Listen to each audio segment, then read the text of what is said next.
As veterans, we struggle to fit in. Taught to never let feelings win. Lost in a world full of fear and pain. We all have hung our heads in shame. When we look up, we see hands reaching out. There is so much support about it. Comes from above and others around. Please take a hand and rise from the ground. Stand up and fight for your life. Walk away from negativity. Don't give in to strife. Show up for yourself. Find your voice. Keep moving forward. You have a choice. Give compassion for the child inside. Healing pain, let hope reside. Lost you will no longer be. Then you can help set others free. Now speak up and with us share the tools that make pain easy to bear. Advocate for others to lighten their load. Use your voice and join our show.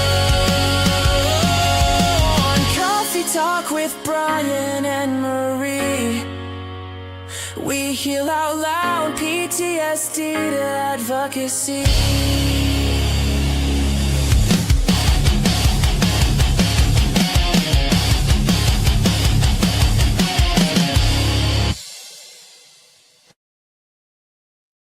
And what's going on, friends and family? Thank you guys so much for joining us on another episode of Coffee Talk with Bryan and Marie. How are we doing today, Marie?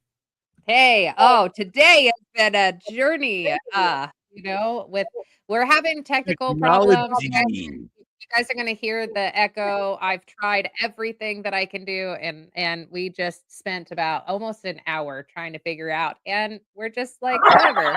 We're here. Thanks. Yeah, we honestly needed that today because that's just about where it's gone. But glad that we are here and super excited for our next guest as well. Quite a interesting, guest we're gonna have, and you obviously have some great stories with our next guest too. So we're gonna be hearing about that, and also before we get going, you know how we do, we're going to try to do our little veteran showcase part. We started off with today we're going to be doing another podcast show, and once again, these come from the tip of the spear. I got to meet two of these guys, and really cool guys. I've watched a couple of their podcast shows. They have some really great guests on, and they have some really great conversations, but I'll go ahead and cue it up so that way you guys can kind of go over there and at least subscribe to their YouTube channel. You know how we say it's free 99 to go just click on that little bell if you have a YouTube. And these guys are pretty active. So I do have a little bit of a description about their show I'm going to talk about, so that way I can give you guys a little bit of a feel. A veteran-owned podcast featuring conversations with military veterans, active duty personnel, and first responders to discuss their transition from service, healing, and personal journeys. It's available on Spotify, Apple Podcast, and YouTube. They live stream on Thursdays at 7 p.m. And the focus of the show is they highlight stories of resilience, purpose, and veteran healing, featuring guests like Steve Jimenez, Highs for Heroes, and Daniel Archer. Host veterans talking to fellow veterans, addressing challenges in life after service. And they're also in the community. The podcast is active on Instagram. So if you guys want to go follow them over there, it's at Triple Threat Vet Podcast. And they promote veteran-owned causes as well. And so go out there, go give these guys a follow and a like, share whatever you can. Go give them some love, and It's another great podcast show out there doing amazing things and getting all these veteran stories out there.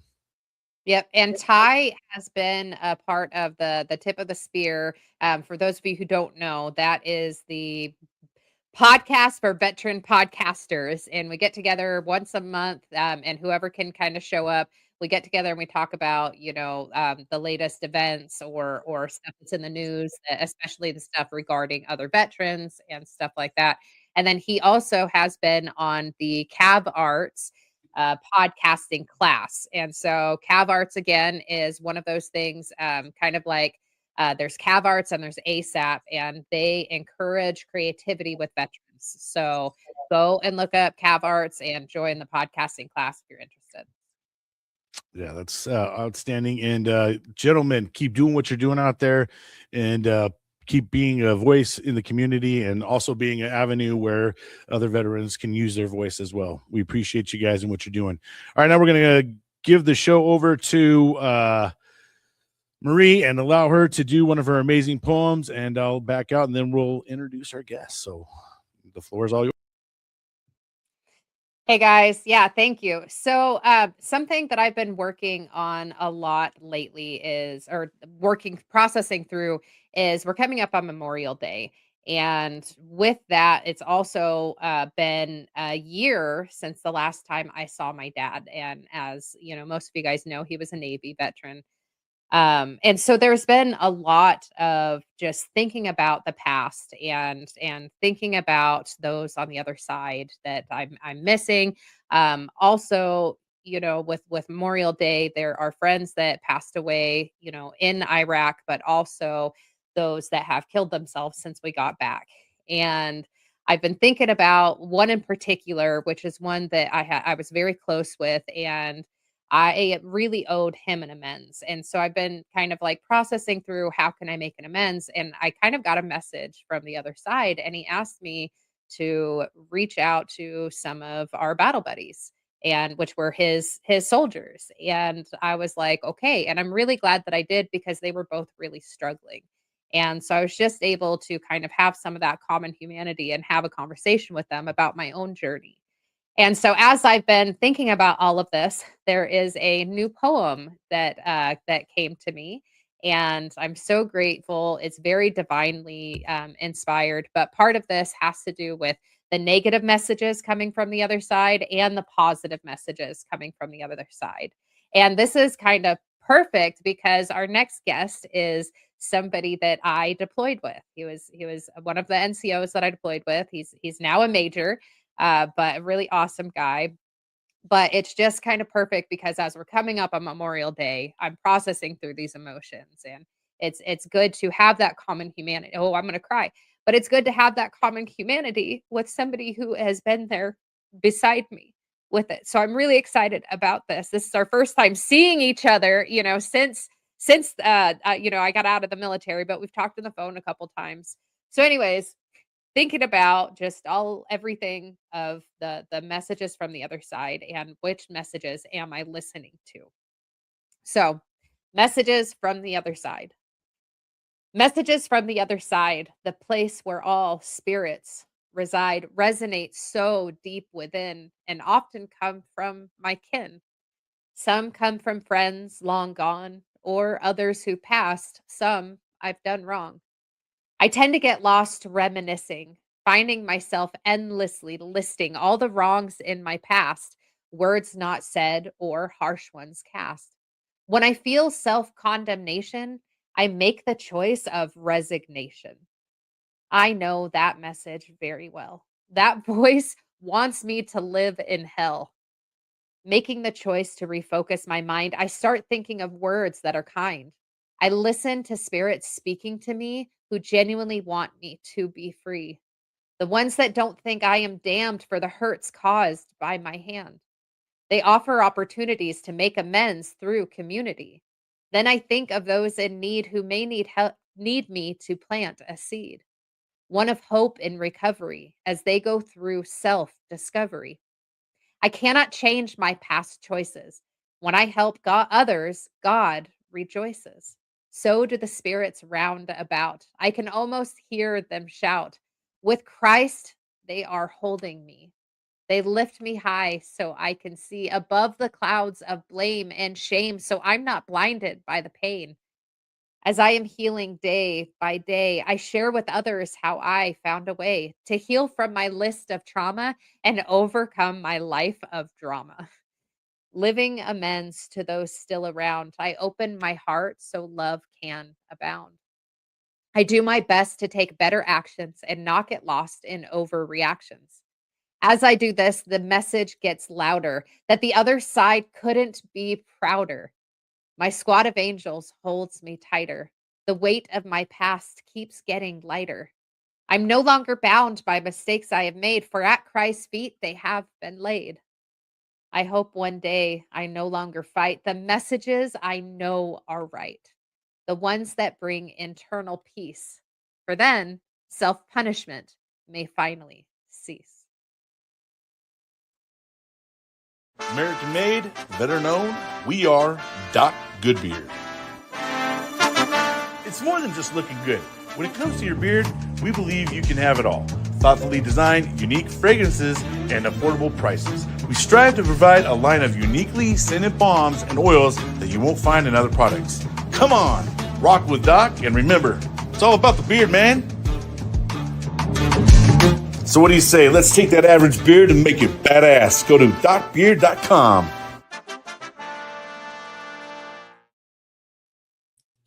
Special shout out to my buddy Kevin, who is a United States Marine veteran who owns that business, and so it's all about the beard, man. All right, Marie.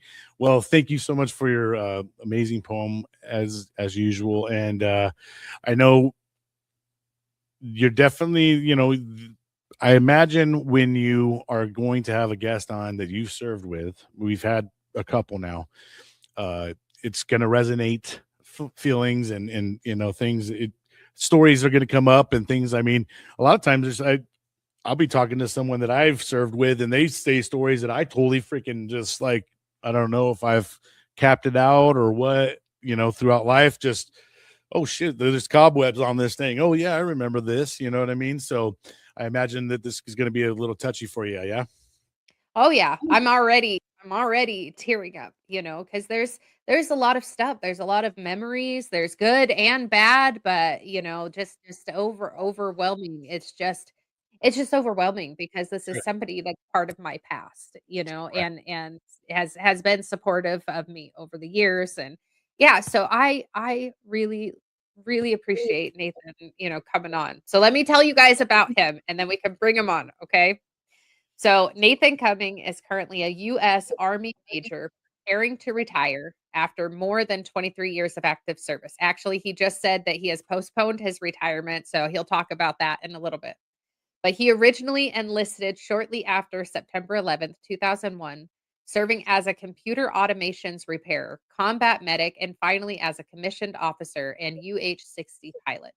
He served 2 OIF combat tours as a medic from 2006 to 2007, and then the one with me in 2009 to 2010, which he was a staff sergeant back then, with the Army's now former 3-2 Stryker Brigade Combat Team, as well as leadership and staff positions ranging from squad leader to HQDA staff officer. He current his he currently serves in HQDA G1 office of the Assistant Secretary of the Army for Manpower and Reserve Affairs. I'll let him explain what that is because I have no idea. As part of the COVID-19 Reinstatement and Reconciliation Task Force, Major Cumming is married to Jennifer Cumming, and they will celebrate their 23rd anniversary this coming December. They Wow. have 3 children who are 21, 18, and 14. 23 Nathan, years of marriage and 23 years of service. I gotta wonder how that's going hand in hand. But yeah, yeah, you gotta love all of our acronyms, right? yeah. With the units. But All right, Nathan, let's come bring on come on up. Yeah. Hey, how you doing, Marie? It's so great to see you again. After talking on the phone a bunch of times, it's finally good to see you face to face. Like you said, it does bring back it does dredge up a lot of emotions, a lot of memories of that time. Bryan, I've watched the pod for a little bit now. Watched a lot of the episodes, and it's really an honor to meet you. It's awesome to be on. And it's an honor to have you on our show, and it's always an honor to get the perspective of what's going on currently. When people are serving, because our perspective is mine's from 20 years ago or so, and Marie's is from good 10-15 years ago. So our perspective is a little on the old side, I guess. I'm sure there's a lot of things that are different. We're those people that you guys all talk about. We're those veterans they always got something to say. But we're happy to have you on, man. And so let's get to know a little bit more about you. This is your opportunity for you to tell us the good, the bad, the ugly, whatever you feel comfortable with talking about. But go ahead and start off wherever you like to, and nice. I really appreciate it. Land us at, man. So hey, no, it's awesome. It really is an honor to be here. So like Marie mentioned, kind of those are the highlights, and yeah, I can go through the alphabet soup that I work for in a little bit. But so I was 17 years old when I enlisted. Obviously I was still in high school. I had just started my senior year. I had no idea what I was going to do. I was told that I wasn't college material by my family. Which was difficult because my grandfather was a PhD summa cum laude biologist from Harvard. So yeah, so it obviously it was there. My dad actually got his degree in broadcasting from Liberty University here in Virginia. So that was cool. But yeah, so I was 17, so I had to get permission from my parents. And so they were definitely reluctant to sign. I was young and dumb, of course. My dad, remember, this is October 2001, and went to my parents to be like, hey, well, I mean, it'll give me money for college, it'll help me do, kind of propel in life. So I've got no other options. I've got no other nothing on the table. So let me, we weren't that wealthy. We were kind of lower middle class. We struggled financially, but my dad goes, he says, and my dad passed away in 2013, actually about 2 months after I commissioned as an aviation officer.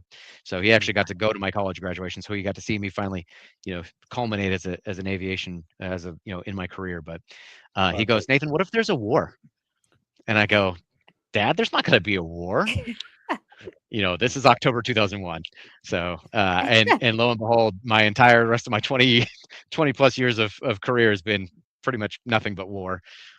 So fast forward, I go to basic training, I go to AIT, and as I'm coming off the plane in San Diego, in uniform, looking at the televisions in the airport, and it's showing, ground forces invade from Kuwait, right? Invade Iraq. So I was like, oh, I guess there's the war that I told my dad would never happen. So continued on. That year after I got back from basic and AIT, I ran into this beautiful young lady while attending church, and we just hit it off. A lot of people thought we were crazy. So I was 19 at the time, and we were from the time we met, from the time we got married, was about 6 months.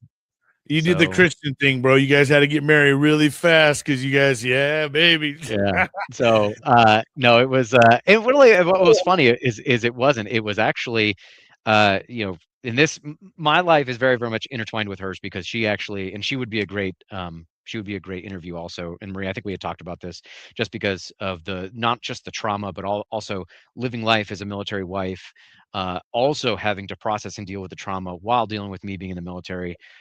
So her story is amazing, much more compelling than mine, but I digress. So we got married, and one of the predicates was, me being able to take care of her, because she had so many medical problems. She had a lot of health problems. She was about to lose her license because she had syncope, so she had passing out spells. And we're just like, does she have POTS? She does. She has So POTS. do She has Ehlers-Danlos. She's got. So do I. Yeah. Well, when you mentioned it, when we talked over the phone, and you mentioned, I was like, this is kind of weird that POTS, Ehlers-Danlos. She has optic nerve hypoplasia, so she's blind in her left eye. So it's like underdeveloped optic nerve. That's just a few of the things that she has dealt with in her life. Besides a lot of trauma. I mean, a lot of trauma. Yeah. Family and otherwise. So we would love to have her on the show. So yeah, I'll get her booked when we get off of here. Yeah, I'll let her know. I've already told her that we were going to do this today, and she's upstairs. And in fact, she was sitting in the corner for a little while watching me wait for the show to start. And I'm like, "Are you actually going to sit there and watch me the entire time?" She's like, "No, I'll go do something else." I'm like, "Okay." And we So fumbled the whole time that I she's know. sitting there too. I mean, luckily she can't hear you. Well, I can hear you. He No, still is this but gonna be yeah, yeah, that's good. So yeah, but just heckling me in the corner, probably deservedly so. But so we got married, and that was really the start. I'd originally joined reserves as a computer automations repair. My dad was an electronics guy, so I was like, oh, okay, cool. That's what I should do because that's what my dad did. And it just wasn't for me. Like I was in the reserves actually in Riverside, California. So I would make that 2-3 hour drive from San Diego, for drill, as a teenager in high school, and then after I came back from basic training. brutal um, traffic, by the yep, way. it was, yeah. So route 15, yep, highway 15, it was nuts. So and it's crazy that I did that. It was like, yeah, it was like 3 hours of driving each way, but that's what I thought I had to do. Anyway, so we got married, and then uh you know trying to make ends meet as a reservist and a target security specialist in Southern California wasn't going to cut it. So we decided to move in with her parents in Arkansas. So that was like my first journey sort of out of state. Hadn't traveled anywhere out of state growing up. So we moved out, and that was actually we were pregnant with our first kiddo, our now 21-year-old, who's currently in Scotland on a visiting. So she's off and running. So it's amazing. But went to Arkansas, joined active duty as a combat medic, and that's where my journey started with 3-2 Stryker Brigade. First assignment was at AIT in 2004, late 2005 or early 2005. Got assigned there. 2006, we were off to Iraq, and that was an extended tour. So that was the surge, if you guys recall. I had heard all of the stories from the guys that I met when I first got to the unit, and I'm in fact still friends with many of them. I don't know if you remember Sergeant Vance Kopp. So he retired successfully. Now he's got this big old beard. He rides motorcycles. A great dude. Him and his wife Elena. Um, so, but yeah, I had heard all the stories. So I had lived vicariously that deployment, and that was the first deployment. That was 03 or 04. So So I you mean, were it was you were with pretty rough. 3-2 the entire time? Yeah, for 6 years, from 2005 to 2011. Yeah, Wow. yeah. If you So were part of the push, it would have been 03-ish because I was over there. I correct. went over there January of 2003, and we pushed the berm right before March or right in March. But I remember taking the first missile March 8th, and I only know that because it's my son's birthday. So Yeah, So yeah. you So we did. just for a timeline, sorry. So Yeah. you were over in Kentucky for the first deployment, and then you went over to 3-2. Is that what you're saying? So No, so no. So I went to Arkansas. Arkansas, not Kentucky. Yeah, Sorry. yeah, not Kentucky. Different southern state. Sorry. Don't get the two confused. No, Sorry. went to Arkansas. Um, Went to Arkansas, joined active duty, because basically I couldn't transition. So I was a reservist, and then basically I had to tell the unit, I was like, hey, I gotta go. Like, I can't live here anymore. We can't survive. And they're like, okay. And they kind of hemmed and hawed, and they dragged their feet in giving me basically detachment orders. It was like a conditional release of like, hey, we'll release you from the reserves from your obligation that you signed up for to go active duty. And I got in touch with a recruiter when we got to Arkansas, and he's like, dude, your GT score is phenomenal. Like your ASVAB score is like, have you ever been considered being a combat medic? And I was like, no. Like I always thought I was bad with people. And he's like, dude, like you should do this. It's awesome. Yeah. Sergeant First Class or Staff Sergeant William Redwine. And so went active duty from Arkansas, went to San Antonio for a second AIT. So I was prior service Yeah. AIT, which was great, which was phenomenal. And then, and then first assignment was Fort Lewis, Washington at the time, now JBLM, Joint Base Lewis McChord. And so went through that entire year of integration into the unit. Again, they had just got back. So now I'm this brand new Gotcha. PFC going to, you experience it, brand new PFC come to the unit with these, combat hardened folk, right? At least they had done that first year, in Iraq, 03, 04. And then, I'm a cherry dude, coming to the unit. So you right? came in after that deployment, after they did the Yep, push. yep. Okay, that's where They had my already come brain back. was Yeah. confused. Okay, Yeah, I jumped in on their reset. Like they were already starting to reset, so I jumped in, and the got it. first thing that we were doing was, pulling out medical supplies out of a Connex in the rain. You got to experience all that Oh, that happy was crap, hell. all that joy, right? Yeah, where your hands are just freezing just because you're so soaking wet. But so yeah, I jumped in with them, but it was pretty good, and I was able to kind of pick up. And I was different just because I was prior service, and I was married with a kiddo, and so I got treated just a little bit differently. I mean, I lived off post in an apartment with my wife, and also just because of my upbringing. So I grew up, rather religious. I didn't party. We didn't drink. That kind of stuff. Um, it was just I was very considered very straight laced. Like I was looked at as very straight laced. In fact, I come to find out later on talking with folks from the unit that we served with. They're like, yeah, you were just a straight shooter. You were just always like, and I guess would be someone would define it as like a goody two shoes. Like, hey, you were just too good of a person, right? Like nothing, you could do nothing wrong, which was not true. Just want to clarify that. But Yeah, yeah, Play the so part. Play the I part. don't I don't remember much, but what I do remember is that you were strict and you were kind. Like I remember that's about all I remember about you You is by the that book. You were by the book kind of guy. I you was, did. which was funny Yes. because that actually got hammered one day. And you were in evac, I was in treatment platoon, and and unfortunately, being the way that I was, and it's like that was just who I was. I couldn't not be someone else, right? I couldn't try to be someone else, but it also didn't necessarily win me a great amount of friends. I got along with everybody. Like I listened to everybody, but it's not everybody got along with me because of the way I was. So I remember one day, Sergeant First Class Mendoza, who I'm still in contact with, Neil, and he's great. And you should have him on. He's had a journey, but he I want to have him and Sergeant Mann and that would be Sergeant awesome. Lawrence. I want to have all Yes, of them on. all It'd three of them be together. fun. Let's Oh, get Oh, everybody. Oh, that that would would be be awesome. it would be a 296 reunion. That would be so cool. We should do That that. would be fantastic. We Yeah. So should. he let's see, look at that. We're coming up with ideas already. See, this is going to be a great podcast. So we I I was feel so Army strong right now. I can't. he can't do it. He says like ew. So I feel icky.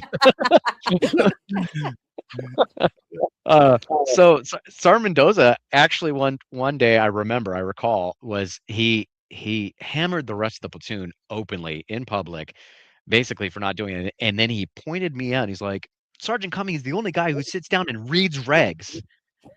And I struggle with that because I took things very black and white. I read it and was like, it's black and white. Whatever it says, that's what I'm supposed to do. And so I ended up, and behind me is the creed of the non-commissioned officer. You know, I took that shit seriously, like during boards, and so I was. Some people were like, "Dude, you're like an automaton. You just do everything you're told," which is true. Like I was like, "Yeah, but I'm supposed to. That's why I'm a soldier. I'm supposed to be doing that." So again, didn't necessarily serve me all that well because again, different people perceived it differently. And especially if you first met me, you'd be like, that dude's a dick. Um, but then when you get to know me and when we talk and everything else, people go, oh no, he's actually like he's a decent dude. He does care about things, which is true. So went through that initial, training and then deployed in '06, June of '06. And that was an extended tour. So that went to September of 2007. So that was a 15-month tour. And that one was rough. Of course, right out the chute, first deployment, that is what I got. And now, I had one young kid midway through the deployment, you know, uh, Jen got pregnant with the second kid during, he was our middle kid was a mid deployment, mid tour baby. So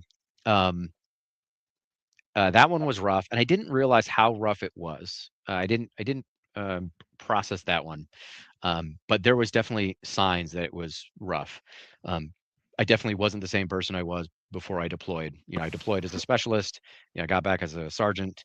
And it was just kind of things had changed. Even though I didn't accept the change. I didn't really realize things had changed, but things had changed. Um, and of course, we replaced. I forget what it was. It was like 325 Stryker or something like that from Alaska. We came to Mosul. We replaced them. They got on a plane, went home. Their plane had landed on the tarmac, and their command said, "Hey, you're being extended. Turn around. Turn the plane back around."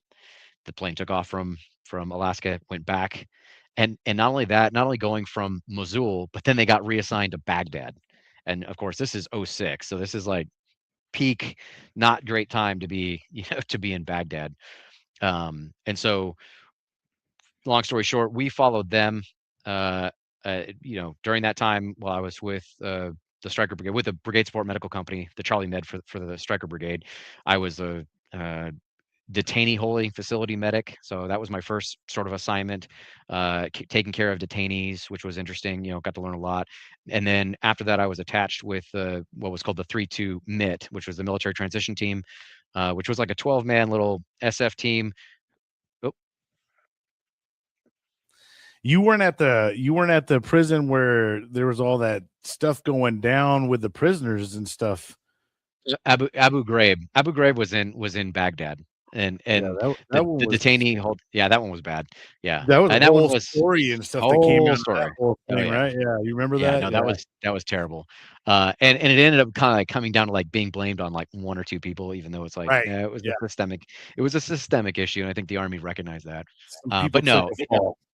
oh yeah, they definitely did. It was pretty evident. But yeah, was there at the detainee holding facility in Mosul. Got attached to what was called Q West or El Kiara, which was like south of Mosul, as their personal medic for that little 12-man military transition team, teaching Iraqis, basically uh, U.S. Army tactics. It was there I kind of realized that a couple things. The first time that I've experienced another culture, and especially an Arabic culture, but it was a couple of realizations. Like one, they're people too; they're human beings. They have the exact same. We have these strict understanding of people, right? Of like, with at least at the time we were kind of inculcated. Like, okay, well, they don't watch porn, they don't drink, right? They're super hyper religious and everything else. And then I meet these soldiers, and they're like, Mister, you have fiki, you have porn? Like, what? Like, do you have porno? Like, no. And I was like, like, you're just like us. Like we are the same. Um, so yeah. So that was what was funny. It was revelation. Also, the revelation was, you know, and I had my own interpreter, as the medic for that MIT team, trying to teach these guys medical tasks. And I realized that, like, I can try to inculcate these tasks, which are fine, but trying to get them to kind of like understand the concept of what freedom is, how the American Revolution came to be, and how Americans fought for freedom and what they understand freedom to be, right, against oppressive forces. Like, I was just like, they don't. It's just a cultural thing, right? Over years, they can't. It doesn't. It's not a one-to-one match. You can't do it. It You doesn't can't. compute. It doesn't compute. You can't inject American freedom and expect it to, just magically grow. It just doesn't work that way. So there was those realizations, and then went down to Baghdad that winter. So winter late '06, early '07, and that's when the first kind of the hit to the unit was the killing of Staff Sergeant Charles Allen. So he was one of our senior medics. He had gotten attached to an infantry unit. He was still assigned to us, but he got attached to the infantry unit. And while he was out on patrol, he had gotten hit in the back of the head, or hit in the head with someone who had they called it a sniper, but it was just a guy who with an AK who, he did his spray and pray, and he got lucky. Mhm. And so that was a hard hit to the unit, because Sergeant Allen was like really well respected and very well trained. So that was hard. Um, and so That one, you Pardon killed me. him, or did that one injure him severely? Or I mean, No, he just killed him almost instantly. From the stories, from the recounting of what I remember us being told, was he was in the hatch, and it was, again, there was some debate because there were certain TTPs that shouldn't have been, right, that may or may not have been followed. Like most infantry units were like, no, I don't want my medic in the hatch. I want his ass down inside the vehicle, because exactly for that reason, I don't want him to be, even exposed to any type of danger. And he was Sergeant Allen was a very strong personality. And so from what we were told, he's like, no, like I'm up here with my dudes. Like I can pull security too. I can do all these things. And so he was up in the hatch. And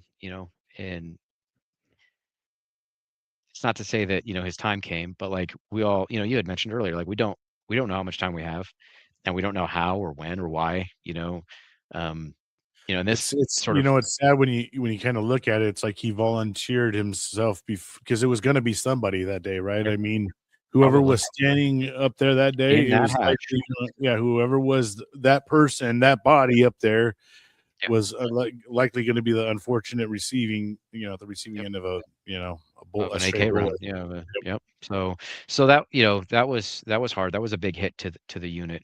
And he's now memorialized in many ways, and there's still a lot of guys Good. from the unit who have Before sought he was to said his honor name. his memory. Oh yeah, Yeah. no, it's great. It's amazing. So um, Baghdad was rough. Baghdad was a rough time, and we were at Fob Stryker. Real, It was on real the quick, Nathan. The last guest that we just had on, dude? We need to yeah, put you in touch with him because he's trying to capture all the stories of the fallen. Because they want that person to have the same opportunity. Like you're out here telling your story. There's a team of their nonprofit, and what they do is they put these stories out. They make it. They And they do write it. them into a book. It's They do amazing. it from the perspective of the battle buddies too, most of the time. So they that's want so they cool. want your stories about him, not just the family, because the family they see part of it, but us as battle buddies, we see them. And so yeah, that would be really great to get you involved with That's that. awesome. Yeah, yeah, let me know. Yeah, hook me in. That would be awesome. Yeah, and unfortunately, he's not the only one. I've got more No, as right. I continue the story. So Baghdad was a rough place. Not only that, but we go from main Baghdad, which was at BIOP, the Baghdad International Airport. We go from there to what Marie, what you would later experience, which is Bakuba, which is Fob Mhm. Warhorse. So we do it in giant convoy, and this is part of it was Operation Arrowhead Strike. It was, I forget what the actual name of the operation was, but it was basically the pacification of Bakuba. So we go, and first day there, there's F-16s flying over, dropping 500-pound bombs and everything else, and I'm like, okay, well, this is an interesting place to be. And that's where we ended up remaining for the remainder of that. Were you guys That the ones that set up Bakuba to look like the way that it was when we got there in so '09? Or sort was it of. already set up? So it had already been established. It's of course we made improvements on it, but we weren't the primary tenants at the time. It was actually First Cavalry Division. So Oh. there were tanks and Bradleys when we went there, and so they wanted the Stryker Brigade, right? They wanted fast, quiet, agile, lethal, element. And of course, it was under then Colonel Stephen Townsend, who would later on go on to become 4-star General Townsend, AFRICOM commander, TRADOC commander. He would end up going on to have this phenomenal military career, and we think very likely it was that crucible of the 06-07 deployment that really just rocketed his career. So it was So kind of interesting to see. can I ask you, I could explain it, but I feel like you could explain it better. For those that are listening that might have never heard of a striker before, can you explain what a striker is for them? Yeah. So a Stryker is an 8-wheeled modular vehicle that the Army created in the late 90s, early 2000s. It ended up being a part of this grand push by the Army to become a more agile, lethal, digital force. One of the main attributes of the Stryker that made it so wanted by the Army when the contract was finally solidified was that it had what was called FBCB2 at the time, or Force Battlefield Command Brigade and Below, which was basically a digital communication system architecture, which allowed them to, yep, there it is. So to be able to talk to each other. So you can see the antennas. It also had digital radios which could talk, could pass on messages vehicle to vehicle over the horizon. So technically, it had terrestrial OTH, over the horizon comms capability. So yeah, it was the bee's knees. 3-2 Stryker Brigade was the first Army's Stryker Brigade, even though first Army's first Stryker Brigade loves to say we're first Stryker Brigade. Yeah, but you weren't the first Stryker Brigade. Yep. 3-2 Stryker Brigade was the first Stryker Brigade, and there was a lot of learning lessons, which you would end up also experiencing when you in the beginning of our next deployment, in the beginning of the 09 deployment. So, but we finally finish out the 15-month tour, this extended tour. We knew we were going to get extended. That wasn't a secret. We are like, hey, just brace for it. Bohica, right? What's the mental health with everybody at this rate in time? And, where's everybody's psych at this? Where's your guys' morale? I mean, is, he kind of just said it. He bend over, here it comes again. You're kind of just like screwed, and you just kind of continue on, right? It a little bit. Let's elaborate. So, just accept it. Pretty low again, at the. I mean, it was actually no. It was actually better for us. It was actually better for the 3rd Stryker Brigade, because we saw what happened to the Alaska Stryker Brigade. From the stories we were told, when their planes came back and they landed back, I think they had this. I don't even know the number, but there was a spike in suicides in that unit. I don't know what the number was, but we were told, like, oh yeah, hey, like, they kind of said, they were kind of like, hey, be considerate of them. They're going through a rough time, right? And it was like, yeah, I think I would be too if I were on the airplane, on the tarmac, back home, expecting to see my wife and kids, right? And then get told, hey guys, sit your ass down, go back. And that's what happened to them. So, but we saw that. So we had already, we had a 6-month heads up to be like, yeah, we're probably going to be sticking around a lot longer. It is what it is. And a lot of people, I tell a 15-month tour, they're like, what the hell? They're like, most people have never heard of that. You spend this 15-month extended tour in combat, and that was rough. I ended up feeling a lot of disassociation. I had a lot of trouble connecting, especially, again, you're overseas, you're by yourself. I mean, you're around other people, but you're not with your wife. You're not. And what's your age at this point in time? So I was, I think 23, 24, okay. Maybe. Yeah. So, so it was it was a new experience for me. Again, young daughter at the house, right? Jen, she was still dealing with her PTSD. She was still dealing with her, health issues. So it was it was a weird, again, I didn't process, I didn't know how to process it, about what was going on around me. I just sort of did what I was supposed to do. I was like, well, okay, well, I guess I'm just supposed to do this. It is what it is. It didn't help, before the deployment. I don't know if you remember Joseph Aganaga. I'm sure. Did you remember Joseph? Sergeant Aganaga? Okay. So I sent Jen and Natalia to her mom's house in Arkansas. So that's where they stayed. And so that was good. They had family, they had support, which was great. But like, I stayed in the barracks before we deployed and everything else. And like, it didn't help that the night before we deployed, or I think it was the night or 2 nights before we deployed, we watched Jarhead, the movie Jarhead, which is a pretty rough movie. But yeah, so that didn't help.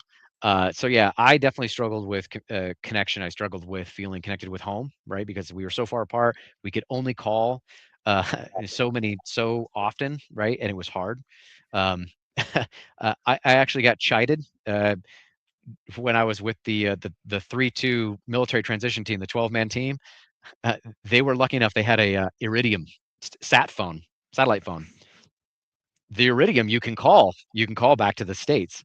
And so I was like, oh, cool. I don't have to wait in line at the spa war. I can just use the Iridium phone. So, but little did Sergeant Nathan Cumming know that Iridium phone was literally like $1,200 a minute, and there's a limited number. They only give you a limited number. And so this dickbag is sitting here using this Iridium to call home to talk to his wife, like during blackouts. Like, That happened. Oh And I got no. they pulled me in. They're like, "Hey, like what happened? Like we had this iridium flow, but now we can't use it. There's no." I was like, I don't know. Like, yeah, I used Taxpayers' it. money going into some real tedious. Just throwing it out the door. So yes, probably admitting to crimes, but it happened a long time ago. So nobody cares anyway. No, I'm just joking. So yeah. Yeah, I was using technology to my advantage, which was not right. But anyway, so fast Misuse of what is it? Misuse government of funds. government Yeah, funds. government resources. Yeah, misuse of government resources. Yeah, I that think there's probably a lot of that going on, to be yeah, honest with you. Though. just a little bit. We're trying to get better. We're trying to get that's a we'll talk later about that one. But so 15-month tour again, there's a lot of learning, a lot of experience. When we did get to Warhorse, I get attached, or I get put on detail for gate guard at and Bakuba's Warhorse is this little, it's not tiny, but it's not big. It's moderate sized base, and it receives mortar fire on a pretty Yeah, consistent we basis. there's a Yeah. town right out the gate too. Like Yes. during our Right deployment at one outside. point, I got stuck at the gate because there was a huge attack that happened, and we could talk about that. There's a huge attack that happened while our guys were there, and we were literally watching the explosions from the Now, were gate. you guys only Army in this? Was this a specific Army base only, or did you guys have? Was it a mix of different No, branches? I only remember it wasn't a Army. joint base. It wasn't a joint base. Now, of course, they had onesies and twosies, Air Force, Sure. probably Air Force weather guys. They probably had, smattering of maybe some Navy guys that could Yeah. coordinate for like SEAL movements, probably.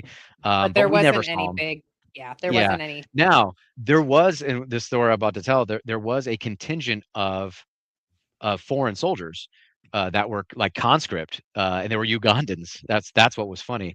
And unfortunately, these guys, because the control that was put on them, there's like usually like former soft guys who were like head over them, but like they had to like march in formation to go to like different places to the DFAC. Like we had free reign, we just walked wherever we wanted, whenever we wanted. But yeah, I get put on a gate guard one night, and so I got to experience different cultures and talk with them. So we were sitting there talking with these Ugandans, and they're asking questions about what America's like, and I'm asking questions about what Uganda's like, and they're asking questions about me personally, and I was like, yeah, I don't drink, I don't smoke, I don't have any tattoos, I don't swear, didn't swear at the time. Now I swear like a sailor. No offense, Brian. So or Marine, depending on how you look at it. But um, and it's funny because the Ugandan, I remember, and he goes, I've always tried to like uh, copy exactly how he said it. He goes, Sergeant Cumming, so you do not smoke, you do not have any tattoos, and you do not drink. And I go, yeah. And he goes, you are not an American. He's like, oh, bullshit, that's not American, Because it was funny because his understanding of what Americans were, especially American soldiers, were they smoked, they drank, they swore, they had, they wore tattoos. Like, and so, not meeting any of those criteria, he's like, you are not an American. So, So I wanted to ask, and I don't know if I've asked this before, and feel free to tell me no if you don't want to answer it. But so as you're speaking like this, right? It reminds me of the way that I was raised. I'm LDS. Are you LDS, or are you a different form of Christianity? nope. So I grew up Southern Baptist. Okay. So, yep, I grew up Southern Baptist, and I grew up again very, very. My family, extended family, was quite connected in the Protestant, Southern Baptist realm. So, if you're familiar with any names um, like Jerry Falwell, okay, who's he developed Liberty University, the Falwell family, the Left Behind series, Tim LaHaye. I don't know Yeah. if you remember that. Okay. So my family knew Tim LaHaye. Like my family was very connected. As a high school student, I ran camera for Shadow Mountain Community Church, which is Dr. David Jeremiah's ministry, which is Turning Point Television, which is a worldwide broadcast. So, I ran, me and my dad ran camera for them. So, but yeah, we were fairly strict. But again, just because of the nature of how I was, so like my sister, I'm the youngest of three. My Conservative older sister, Christian. very much, Well, very yeah. conservative. Yeah, yeah. Very, and in San Diego. So I mean, San Diego is kind of not. It's not LA, and it's not certainly not San Francisco. But like, yeah, we were quite, very very taught very conservatively. even though my family didn't necessarily always, obviously follow every rule. But Right. yeah, I mean, my sister was kind of seen as the rebellious one because she kind of marched to a beat of her own drum. Um, but I think she also dealt with a lot of, we're not on good terms. I'm not on good terms with my brother right now, unfortunately. But I think she dealt with a lot of things that she didn't know how to deal with, especially growing up in a religious family. Same with my brother. And when my brother was in high school, he came out and he's like, "Hey, I'm gay, right? I'm homosexual, right?" And of course, That's when a you hard grow up, thing in that conservative Christian values, right? yeah, and he did not feel welcome. He ended up actually moving to North Park, which is kind of considered in San Diego, kind of considered the gay area, or it was at Right. the time. When he moved out, under kind of harsh circumstances. So again, I was the youngest, but again, I was sort of seen as I don't know, the compliant one. That was kind of what it was. It was just like I Golden didn't know. child. We What's we that? we call it Peter You Priesthood. Some people might call it the golden child. You know what I mean? Like I hate to use that. Sounds so terrible, but you yeah, don't want to call yourself the golden I child, don't. but I'll go ahead and slang you. So I wanted to ask based on that. Okay. So, and I know we're still working on this first deployment. We haven't even gotten into the second deployment. But it's interesting because, I was raised that very conservative, but I fell away. I used my trauma as an addiction as an excuse to go into addictions, right? And I fell away from a lot of my beliefs. I still had a lot of my beliefs, and like even in the military, I had some amazing conversations. People would come talk to me about the LDS church because they knew that I still had faith, even if I wasn't acting. And so people would come talk to me and stuff. Um, but I used all these addictions and I got myself into some really bad situations, especially being in the military and during the deployment. Like, I don't know if you knew I was getting investigated a couple I times, didn't. but yeah. And I caught small wind, but I never knew the details, and I didn't ask. yeah, So yeah. And that'll be a so recurring theme later on. yeah. And so the thing is like I still had this faith. And so like I would go to church and I would still pray and stuff like that, but I was getting into trouble and utilizing my addictions. So I wanted to know, and because of that I was cut off and I was being traumatized continually because I was internalizing it. So my question for you as somebody who continued practicing in your spirituality and in your beliefs, how did that affect you in handling the traumas that you're going through while you were in the military? Kind of going back to what I had mentioned earlier is I didn't know how to handle it. I didn't. Uh, it didn't come about. It actually didn't come about until the end of our deployment, until the end of the 09-10 deployment, where um, I started going to some pretty dark places. I felt very alone. I felt very isolated, and I didn't know how to deal with it. And so, um, and I didn't tell anyone. Um, and I just kind of shoved it down, um, because that's what I thought I had to do as a soldier, as a man, as a husband, as a father, whatever. Um, so and and it really didn't come to fruition until about 4 years, 5 years ago. When I can I can skip forward, or I can continue with the story up till there. But We could I go didn't know. forward and backwards. There's no Yeah. rush. So it didn't manifest itself until um, the COVID issue, and so this is actually what brings me to my current position now. So it's Before we 2021. get into your before we Yeah, get into your current position, what we'll do is we'll go ahead and do a veteran showcase right now. perfect. And then take a little quick break if you got to go use the restroom, whatever. So this veteran showcase we're going to be doing right now is I was lucky and fortunate enough to be a part of something called the Veteran Voice Radio. I think it's something really awesome, and I'm pretty sure he's still doing it. There's two different apps now. There's Ranger Rockwave and Simplify Country, and I'm the one that ended up helping name the Simplify Country, obviously. But anyhow, I got to play some amazing musicians in there. Now what's unique about that radio station is they play only veterans or active service or family members that had served. So Amelia Presley, she's a U.S. Coast Guard veteran, and I believe she was on one of the shows, like I think it was America's Got Talent or one of those shows, but she has an amazing voice. I'm going to go ahead and play her song. So everybody go ahead and enjoy this. Once again, it's Amelia Presley, U.S. Coast Guard veteran, and here is her stuff. We're going to go ahead and disappear and allow this to play. All right.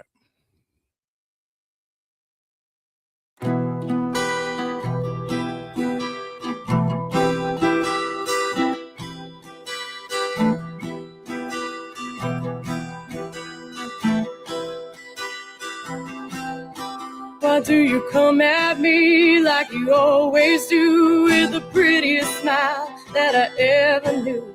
Got a heart of gold, it's laced in fire, I'm holding on to the truth.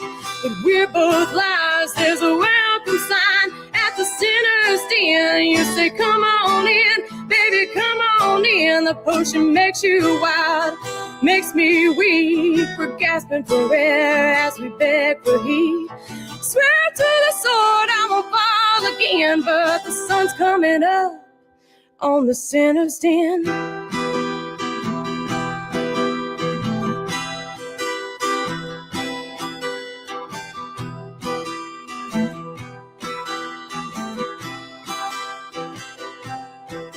You're no good with words, so you fail to speak. I'm not good with the silence, cause it makes me think.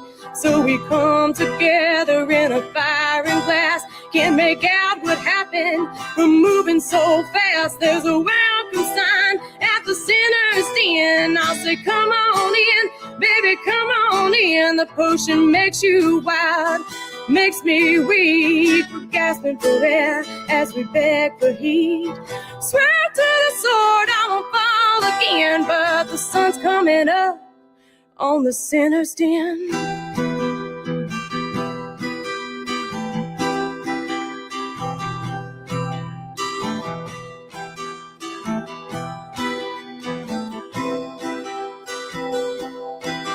Well, I think I'm so smart till you fuck with my head, or am I the one who's tempting you instead?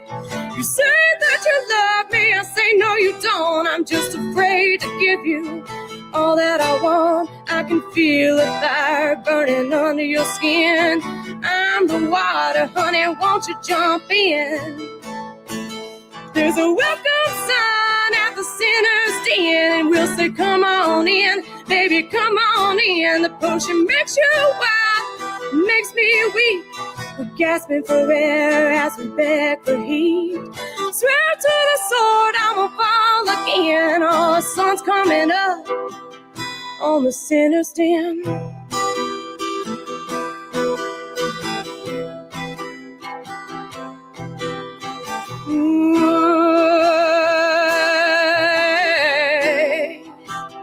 On the sinner's den.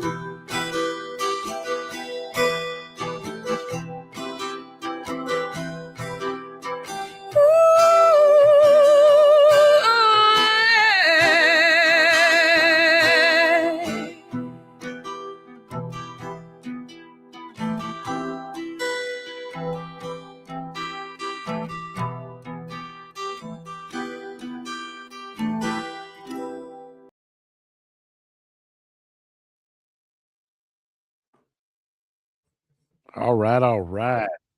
So once again, go check out Amelia Presley. It is free 99 to go subscribe to her YouTube channel, and just go give her a follow on any music platforms as well. That was impressive. It was actually enjoyable. That She has was really good. Yeah. great voice. Amazing voice. Yeah, one thing Yeah. one thing that we're doing this year is really highlighting other veterans. Yeah, And great. so like we had the podcast earlier, and then that commercial, that's another veteran, and then the song. And so we're just trying to kind of like show people, because one of the reasons why Bryan and I are doing what we're doing is to help the next generation and to help the generations, all of us, right? Is like recognizing that you don't have to be stuck in your traumas, that you can share your story. Like our whole motto that for Coffee Talk is healing out loud, PTSD to advocacy. And so the idea is you don't have to get stuck in your traumas. Like you can find resources to help, you can advocate for others, and you can utilize creativity to help you heal. So that's one of the reasons that we do that. Yeah, and not only that, I also would like to show the rest of the community that it's okay to be cheerleaders for each other. You know, it's okay for us to represent another podcast that in any other world would be considered a competitor or something. But you know, we're not sitting here trying to compete for different listeners. I want everybody's story to get out there and everybody's perspective. And there's so much we can get from each other. This community is like an onion. There's so many different layers to this community, and trying to expose as many layers as we can is kind of a focus that I like to do. So I think that this is it's kind of a different way of doing it, right? Like I said, we're showing the community one that hey, don't be afraid to be happy for our other brothers and sisters that are out there finding a way to be creative, to think of another way to save a life, man. I mean, if every single one of us had the goal in mind to save one other veteran's life, imagine what we can do for our community. Yeah. So it's amazing. It's incredible. Loved it. Yeah, it was great. Where did we leave off? now back to where you're currently serving. I think we got to around 2010. So we skipped over the deployment a little bit. You were saying, you know, like, because I asked you the question about how is your spirituality and stuff affecting how you're handling things, and you had made the comment that during that first deployment you really didn't know how to handle things. Then you kind of jumped forward and was going to talk about where you're at right now, because about 4 years ago you said that was when you really started. That's when it kind of can, yeah, processing through. yes, and that's when it kind of came to roost. So and a lot, obviously, so between 2007, end of 2007, and now and 2020, you know, a lot changed. So I came back from the deployment, you know, not really recognizing that I was changed, but I was. You know, my middle kiddo, Gabriel Michael, was born, and you know, I started pushing myself. So I went to the basic non-commissioned officer course, BNOC. After that, you know, that experience that I had there, I was like, oh, cool. I can do so many things. I can, you know, this is awesome. Like, actually, I was energized. So I was like, I want to go try special forces. So in 2008, I went to special forces assessment and selection, and I did not make it. You know, I just wasn't. I didn't train myself well enough. But yeah, in 2008, Jen was getting her degree, her first degree. She's going now for her master's. She's got two other bachelor's degrees. She's got a bachelor's in religion. She's got a bachelor's in chemistry with a minor in biology. So Wow. she is obviously the brains of the clan. So, but when she was going through her religion degree, we really started questioning. And one of her classes that she took, the instructor at Liberty said, hey, you're going to take this course, and you're going to it will make you question. Like, you'll either come out of this course and you'll be really, really strong in your faith, or you'll come out of this course and you will have no faith at all, essentially. You'll be well, hers more was unsure than you were before. Yeah, right. Yeah, hers was sort of kind of a mix of both. It led us down a path to converting to Judaism. So, which was weird. Really? Yeah. So we Okay. ended up going on a journey. It started in 2008, didn't finish in like conversion until like 2015. You know, it was a long process of like learning. So it's a process, huh? Yeah. Oh, it's not like it is, you know, You can just be a Christian tomorrow, you in know. Southern Baptist, right? Where it's like, hey, come down the pulpit. We'll pray for you. You accept Jesus Christ into your heart as your Lord and Savior, Dip and you under the welcome water, to baptize you, and we'll get you scheduled for baptism, and you're good to go. It wasn't that. It was a long process of learning and trying to, you know, wow. And they do push you away. Like, you don't want this. You don't want it. That's not for you. Go find something else, you know, and they push you away because So they're not knocking on anybody's door, huh? Trying to no, Jews don't proselytize, they don't evangelize. There are groups that do it, but on the whole, Judaism does not. They have no interest in gaining converts. You know, and we weren't doing it to gain brownie points. We were doing it because, like, that was the kind of the determination that we came to, you know, and it was hard because, again, our entire family is Southern now Baptist through Christian. her studies, is this what led you guys more into this, just based off of, you know, her Just going to college. Yep. Yeah. Questioning it. Yep. Questioning, trying to find out answers to the questions. But unfortunately, and much like in LDS, it's like you don't you don't leave cleanly. Like you don't walk away, because that is considered a rejection of Jesus Christ. That is, you are essentially, you're excommunicated. You're off the island, to the point where they're like, yeah, but you rejected Christ. You're going to hell. Like you're like, goodbye. Like, Well, you're definitely uh, getting judged I'm gonna now. say that's not like that in the LDS oh, church. There are okay. individuals who are My apologies. assholes, but that is not like that, because we It's believe not that everybody all of can them. come back. So let Okay. me just Okay. let me just clarify that. Clarify. Like Thank you. you have Thank you, Marie. I'm assholes sorry. that say that, but we don't believe in hell. Like Okay. we believe in like outer darkness, where like you will You feel just get like kicked you're out in of. hell. Don't you just get kicked Be out of LDS, separate. right? You can be kicked out of the church, but you can always come back. Like the Oh, okay. idea is like our version of hell, which is where Satan will end up, is outer darkness. And that's just a separation from God. That's not like burning from hell or anything like that. And you can always come back. And Yeah. so you have assholes though. There are assholes. But I just want to clarify that. I am a Thank you. strong I believer apologize. of that. It's Yep, okay. I was not. Yep, my apologies. It's We want to okay. make. I want to make sure that that's made clear. But in Christianity, it is. It's like a rejection of Jesus Christ. Obviously, means you're. And so this creates more trauma, because that really is, a big schism with our family, and we're Yeah, I was already gonna on say, our own. yeah. Was this Yeah. received well from the families or Yep. not Yep. at all? It's Because I know not from received at well. least from the conservative Christian standpoint, man, boy, And Yeah. it sounds like not so good. that so something that I hear a lot of is people use religion as a battering ram. And it sounds like that's kind of like what was going on. Like if you don't believe in this, you're going to hell. And so they beat you with the religion basically. It was And that's sad. Well, so in defense of I still love my family. I'm still in pretty decent contact with my family.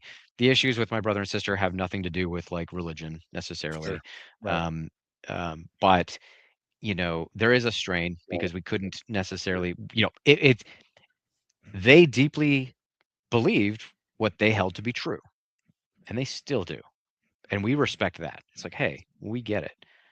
We, in good conscience, in our mind and our heart, we don't agree anymore. We can't unsee what we have seen.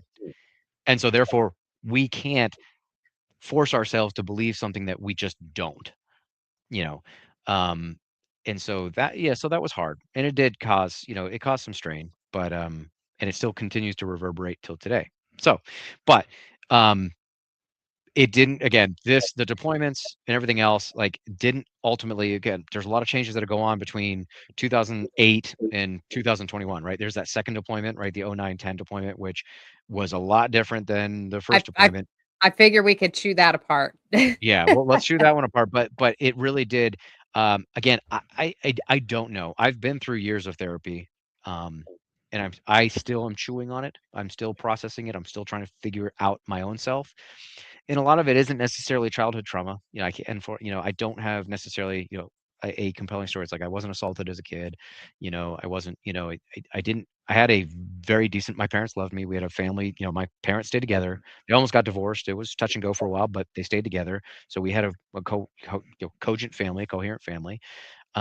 It was not perfect by any stretch of the means of the imagination. I had a good relationship with my dad. I had a decent relationship with my mom. It's like there really wasn't anything, that I can point to and be like, yeah, that right there, that really fucked up my childhood, and that fucked up my life, because that didn't happen. But what it is a lot of the things, it was just compounded over time, and the realization of a lot of the things that I believed and thought were true, I just it just sort of fell away. And so that stripping, really, does leave you vulnerable, and I focus more on the relationships, that I try to have as meaningful, and kind of like what you were saying earlier with the podcast friend, who all of a sudden, dude just goes competitive and just turns on you, right? And you're like, hey, like I have no I have no interest in being a part of that.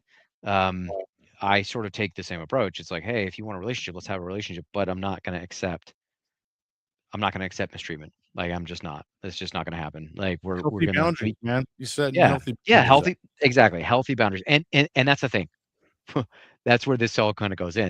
It's like, yes, wasn't traumatized, but then again, we also didn't have healthy communication. We didn't have healthy boundaries.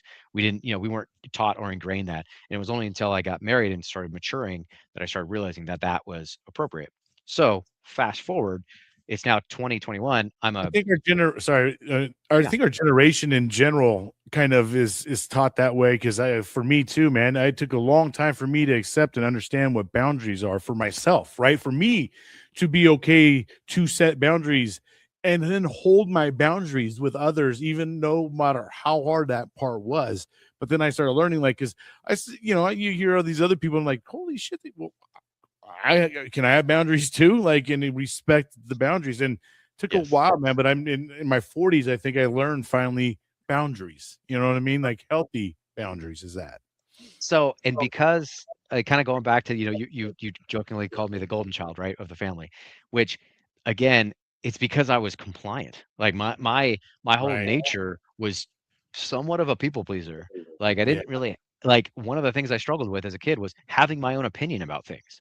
Was Mhm. like, well, it's like, well, I don't need an opinion because I've got, my dad's, I've got my friends, right? Like I just default, right? It was almost as if I didn't have my own Like, personality. yeah, I you was went and did something because your dad did it too, right? Like, but you found out you didn't even like it, but you did it because, oh well, this dad did it. You That's know what what I I was mean? supposed to do. Yeah. I Yeah. was very it's not even programmed. Like, it's not like no one did it intentionally, but like Right. I didn't There's have a there's a joke out there that says, "Oh, you like my personality? Thanks, I created it for you." that's kind of so that's kind of how I was a little bit of a chameleon. Chameleon. Yep. Yeah, a little bit of a, like, let me adapt to you, right? And to a certain degree, that's normal and healthy. All humans do it to a certain degree. We Sure. act differently with some people than we do with others. But the question is at what point does it transition to like being unhealthy, right? When do you find your own personality? Because that's the thing. It's like it's healthy to adapt to situations, but you have to have your own personality underneath, your own faith, your own strength, your So, own desires. You and can't this take on the personality of the chameleon. You have to be able to decipher Yeah. each skin, you take on. and this gets even worse because I end up really attaching my identity to being a soldier, to being a non-commissioned officer, to being a leader, then to being an aviator. And if you know any aviators, it's kind of the joke, right? It's like, how do you know if someone's an aviator? Don't worry, they'll They'll tell tell you. you. Yeah, like that's kind of how it is. I mean, Yeah. so like that's kind of the joke, right? But it's true because we wrap ourselves. At least I did, definitely. I've wrapped myself in this identity, and so when that gets stripped or the rug gets pulled, all of a sudden, and this is, I will freely admit, and this is hard because as I get ready to transition, I had to admit to myself, like, I don't know who I am. I really don't. Like, who am I aside from an aviation major, aside from a veteran, aside from, whatever, So does X, that Y, and part Z. scare you to get out then? I mean, is that a little bit of plays in a part of retirement? Because you're like, what the hell next after?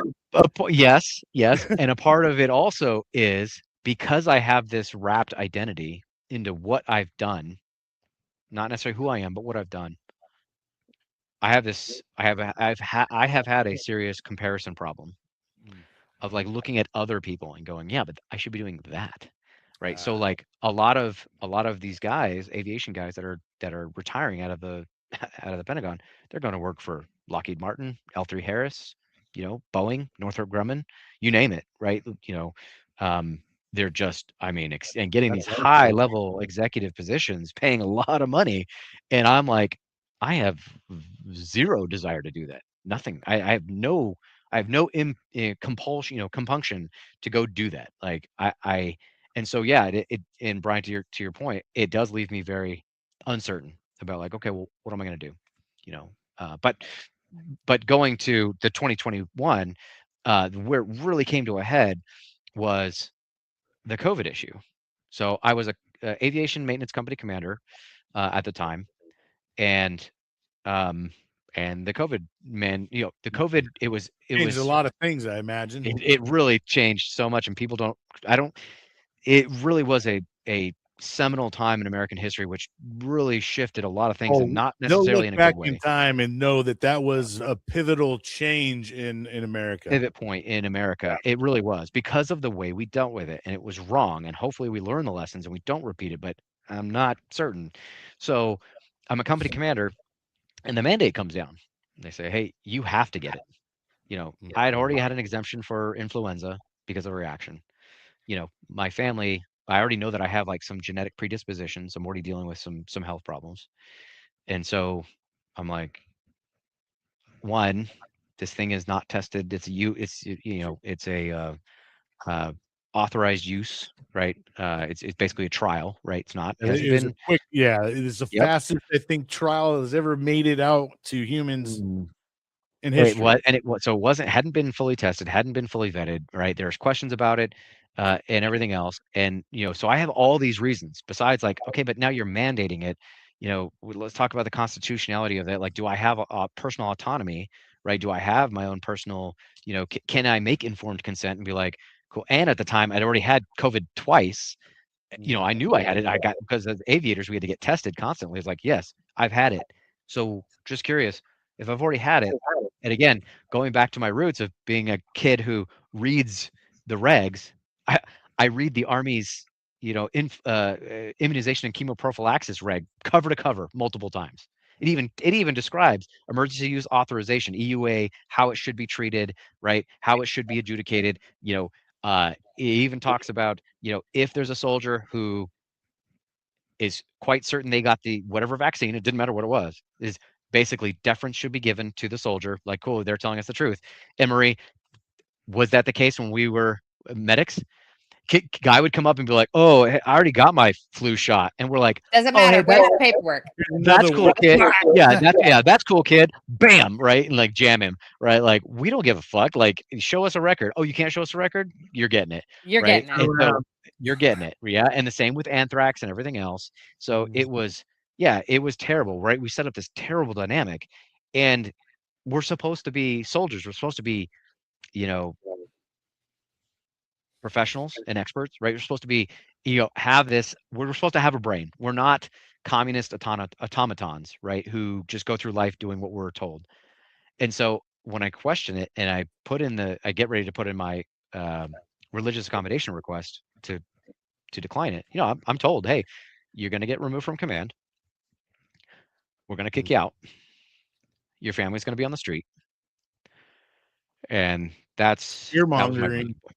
Yep, that was my break point. And then came pretty steady.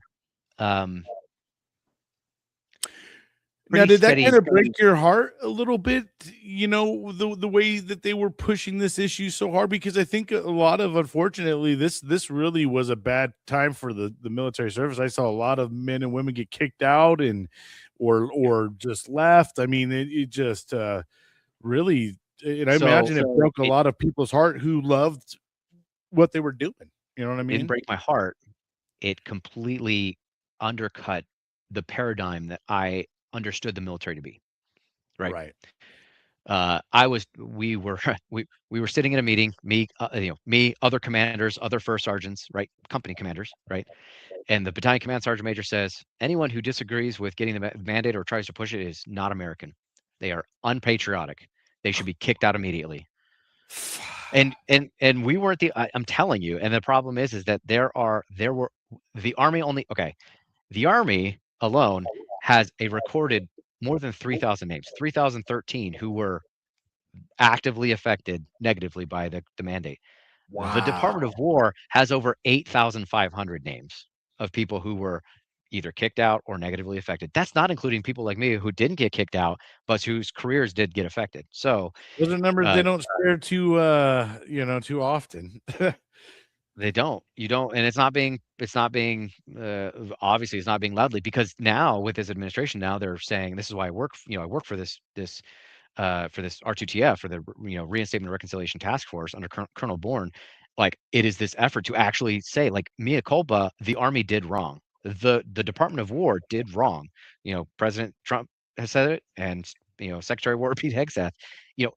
In what realm of reality have any of us ever served where we've seen administration go, yeah, that was wrong. You were wronged.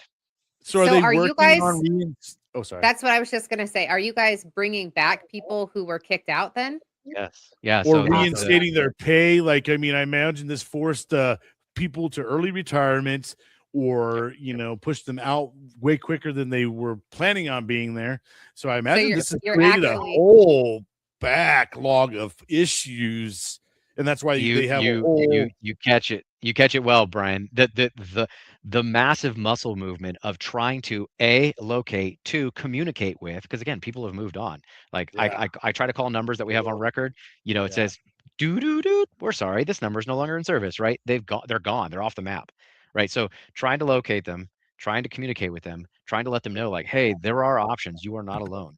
I have guys that cry over the phone when I tell them, like, hey, on behalf of the President of the United States, on behalf of the Secretary of War, you're right. Like, what happened to you was wrong, and we want to make it right. Like, dudes will start crying because they have been living in this, healing out loud. The name of your show, right? Healing out loud. They're living in this bubble of, like, basically of being shunned by the organization, by the entity that they wanted to serve. And a lot of these guys had, like, some of them, like Colonel Bourne, right, were full bird colonels when they got kicked out. So You also have the people who, from what I've heard, right? We have some assholes in the veteran community, and we are actively trying to fight that. Okay, like Bryan and I specifically are actively trying to be like, stop being fucking assholes, But we have some assholes who, like, I've heard of people who got out because they wouldn't get the COVID, and they're being shamed for not being good soldiers, or they're like, you're not an actual soldier, like, oh, okay, I joined around 2020, and then I didn't get a chance to deploy. I didn't get a chance to do anything because I got kicked out, and they're being shamed for not being real soldiers because of that. And I'm not saying it happens everywhere, but we have some assholes in the community. And it's the same thing with people who were reservists, right? And people are like, "Oh, you're not actual soldiers."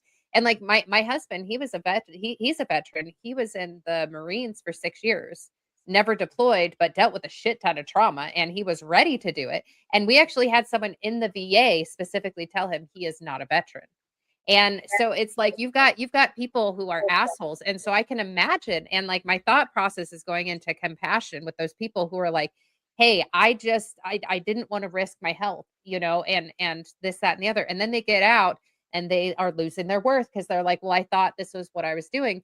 And so then you've got, I'm sure many of them are suicidal and stuff like that. And then you also have the people who are seen like they are wrong for denying the shot, right? But then you've got people on the other side. Like I had a guy who I'm going to see if he can come on our show. He does structural massage, and he is blind. He was a veteran, and he got some sort of vaccine back around a few years back. And I don't know if it was COVID or not, but he got some vaccine that they had a bad batch, and he went completely blind in one eye, 90% blind in the other, and got medically discharged, medically retired. And so it's like you've got these people who are saying no to this shot because it's untested, and you've got people who are actually actively having results that are making them blind or making them sick, or some, in worst cases scenarios, killing them, for people who are immunocompromised and stuff like that. And so the fact that people are getting kicked out for this, I am sure that there is that suicidal thought process. And so when you're sitting there saying, hey, we're sorry, come back. Like, I think that is beautiful. I love that you guys are doing that. Is there a way, Nathan, for anybody that may have been affected by this that just happens to be watching or something, and they could reach out to you? Reach out and try. Is there an actual website or something where you guys have this all? So Pete Hegseth only recently announced, if you guys were tracking what happened last week, he only recently announced that they were going to create each service has an R2TF, a reinstatement and reconciliation task force. That's what we call it, R2TF. But there was no overarching Department of War R2TF. He has just announced that there will be one made and there's going to be someone who's going to be, put at the helm of that directive, right, to try to, implement this policy. And it's not easy because there's still a lot of people who are Would they get back Yeah. paid, these guys and stuff like Yeah, that? Guys yeah. can get off? I mean, oh Yep. my So gosh, so the amount some of the money that offers, right, that when we reach out to them, obviously there's an apology, asking them where they're at in life, and what they've been doing, and then it's giving them the options like, hey, you can reinstate. Like you're not a reenlistment, that's different. You're a reinstatement, and if they do and they go through the process, they submit a packet to ARBA, the Army Records Board Agency, Review Boards Agency, excuse me, or the ABCMR, the what was it, the uh, Army Boards for Corrections of Military Records, Military and Naval Records. They basically submit to have their records corrected because a lot of them got General Officer Memorandum of Reprimand and they got kicked out, or do they Article get 15. credit for time loss? Do they will they Yes, yeah. oh, So if shit. they reinstate, it's basically as if they never left service. As long as Wow, as long as that's they qualify, yep. Back pay, back leave. If they had kids while they're out, they're going to get their 12 weeks of parental leave, like all of this, right? So So, ooh, that's gonna again, cost the to country your so much. point, Marie, we have had what they're called warriors of conscience. That's what we call them. We call them because that's what they were. They were guys who had enough sense to go, this doesn't smell right. Something smells wrong, and I'm not accepting it. Now, again, that's not to take away from. I had guys who were like, I had one guy who I'm still friends with. Actually, he served under me. He was my safety officer. He's like, sir, I don't want to. I want to fight it, but if I don't fight it, my ex-wife will not let me see my daughter because I won't. Because she, at the time, everyone was scared that COVID would kill people, right? And it did. It's not to say that it didn't. It did. Right. But in the way that it was used as a cudgel against people was just that was where we went off the rails.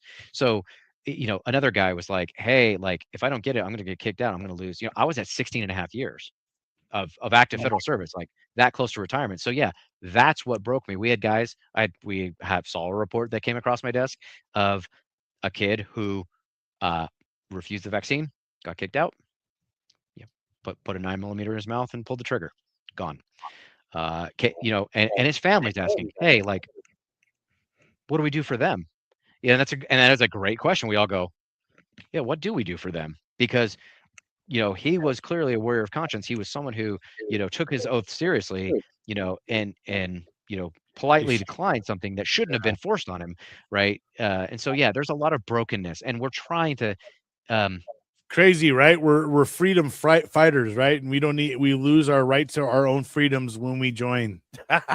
make it make sense. Yeah, make Right? the math because it's not mathing. It didn't, and then a lot of us were like, yeah, that don't make sense, and I'm not following along with that. And then they got punished for it.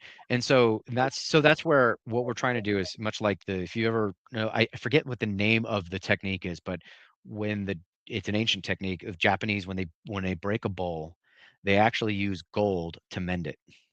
If you've ever seen it, it's beautiful artwork. And sort of, that which is broken can be mended. It can be more beautiful and more worthwhile than it was before. And that's what we're trying to do with these warriors of conscience. Is trying to like, hey, not only will they serve, they will be your best soldiers because they actually do care about the Constitution. They care about service. But so I'm that's really glad that you are bringing this up. And as Bryan said, how can somebody contact you, or who do they contact to do this? If they're one of those people that you can't get a hold of because they changed their number and they moved on, but they're watching this, how can they get reinstated? Who do they talk to? so you can go down to a recruiter. That is one way. So each service right now is different. A lot of recruiters don't know that this exists. It hasn't filtered down to them. So They're all getting bombarded by what?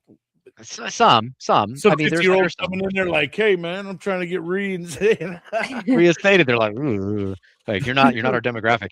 But yeah, they can go down to a local recruiter. I do have an email. I don't have it memorized, so I apologize. If you'd like, I can share it with you guys. I don't know if you guys have like show notes afterwards. We can put it Yes, in the we show can add notes. it to that. Yeah. That would be beautiful. Yeah, to get the word out there. There is DFAS does have a page that talks about COVID-19 reinstatement back pay, right? Because they can go through and they can calculate. And you can submit through what's called ACTS online, ACTS online, to submit your DD 149, which is the form to basically request a correction to your military records. That's how we lead guys through that. But I can put my contact down too if someone wants to reach out. I'm completely open and transparent, available to them to try to help them to see what they can do. A lot of guys I do call, they say, hey, it's been 4 years since I kicked out. I've got a family. I've got a great job. What happened to me sucked, but I'm good, thank you. But all to say, um, what I was getting threatened with started triggering this thought, and it wasn't a healthy thought, um, but ended up becoming obsessive. And so I would go into work, and I said, I kept the repeating thought in my head was, I worked on an airfield. I said I could walk out to the airfield. No one's going to check my vehicle. I could bring my handgun. And this recurring vision, if you will, kept popping up. Is I could get dressed in my ASUs, in my dress blues. I could walk out to the center line of that airfield. I could rack one in the chamber and blow my head off on the runway, you know, as a statement. And that kept. I mean, it did not stop. And eventually, it started kind of affecting me in ways. And Jen ended up talking with my boss, my battalion commander. And while I was in his office with him, I started kind of losing it a little bit. And he goes, "Hey, why don't we walk together and we'll go down to behavioral health?" And I just said, "Okay." And we went down. But unfortunately, again, that was like the cascading effects. It was that, but then because I went to behavioral health, and it was because for suicidal ideation, my Were you flying ready career. for it, or were you more pushed into it? Do you feel like? I didn't want to kill myself, but I again, that was what was hard for me to process, because it was a recurrent like vision. This Mm, this vision of me on the center line of the airfield, and I know, so Tower can see everything. So Tower would have seen me walk onto the, and that's a no walk zone. You don't just bebop, as we saw recently right. on, Yeah. unfortunately, in Denver. You don't walk onto an active runway, right? So I mean, it and but it was a lot of conflicting thoughts, right? There was just race through my head, you know, and it really was like, yeah, but what good would that do? Like, I'd make my wife a widow, you know, I'd make my children fatherless, right? So, um, what good would it do?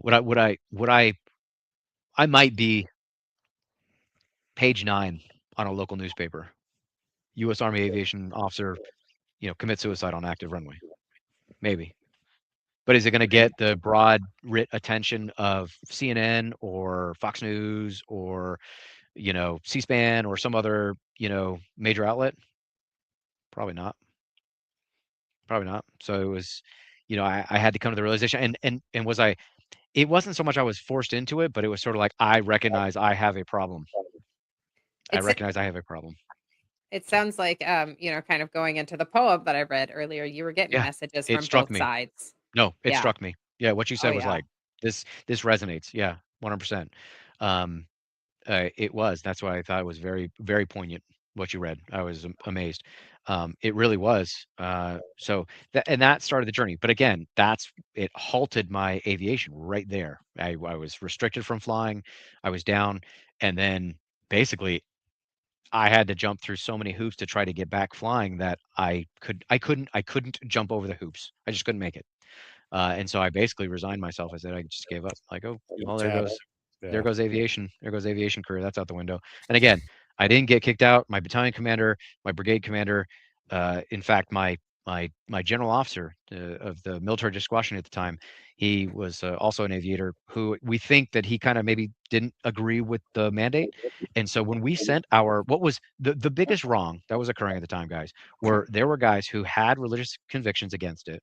They would send up their religious accommodation requests, and then it would get to ASAM&RA, and it would just get denied, just blanket denied. It was no consideration. It was just like, nope, nope, nope.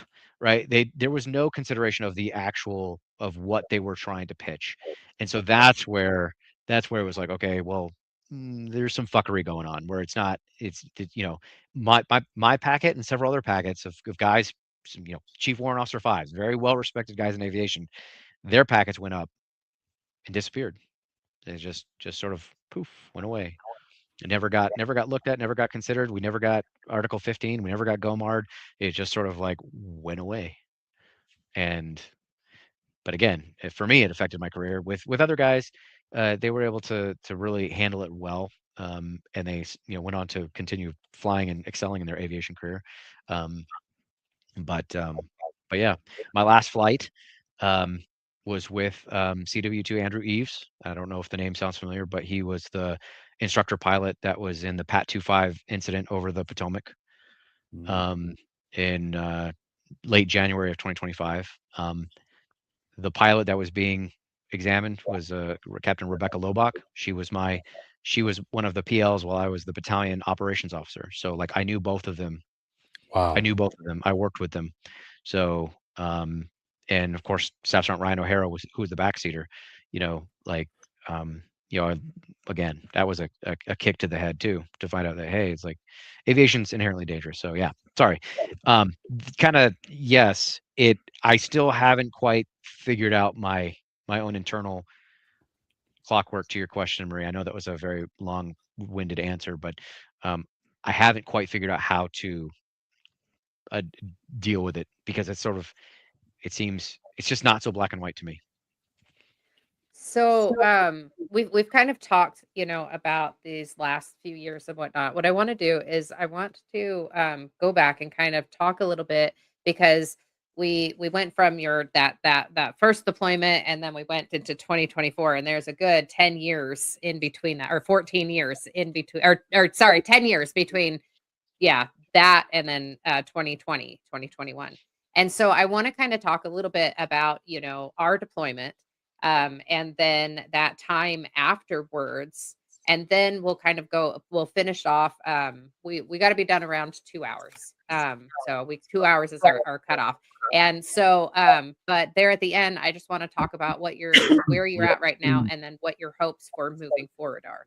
So for now, I just want to touch base on our own deployment. We don't have to go into a lot of details. If anybody wants a lot of details, you can go into we interviewed Weaver, which is another friend of ours that we deployed with, and we went more details into the deployment. But I just wanted to touch base, like, part of, I'm sure, some of the stuff that you're dealing with is, you had that one deployment, you have all the stuff, from the religious stuff that's going on, and also the I can't think. Oh, the stuff that's going on with your wife, and being a parent. And then we go into our deployment, and our deployment was very interesting, because we had not only the mortars coming in, we had going out on missions and doing stuff like that, but we also had a lot of unit corruption going on many layers, going from top down. And like, there's the Army's reason why 3-2 doesn't exist anymore, and the Army's reason is they were making changes and whatnot. But the reality is there is a lot of corruption going on, and one of the last deployments 3-2 did was just hell, from some of the research that I've done. But anyways, our unit ended up with a lot of corruption, and like even our command, what was it, Command Sergeant Major, he put on a sapper tab that he wasn't supposed to, and he was giving shitty information, and there was just a lot of stuff that was going on. So we had that. We had people who were participating in alcohol and promiscuity, me included. We had people that were covering up traumas that was going on, me included. And so, because I was stuck in my addictions, and so we had all of this stuff going on. And so I know my version. People have heard my version. Bryan and I did a whole episode about our, military and deployment and whatnot. But I want to know kind of what your experience was in this, with our deployment. Yeah. So the 2009 deployment was interesting. So we ended up going deploying to Iraq the second time, and I was a little bit disappointed, because I was hoping that the unit would go to Afghanistan, so that way I could do the OIF OEF. I could get the double GWAT veteran, two-sided veteran, but it didn't happen. And we're like, oh, and not only are we going back to Iraq, but we're quite literally going back to the same place I've already been. I'm like, great, I've already been here. So I was like, okay, whatever. But we ended up deploying with a really great team. Of course, it was a brigade support medical company for 432. So, which is predominantly a lot of the medics were female, not uncommon.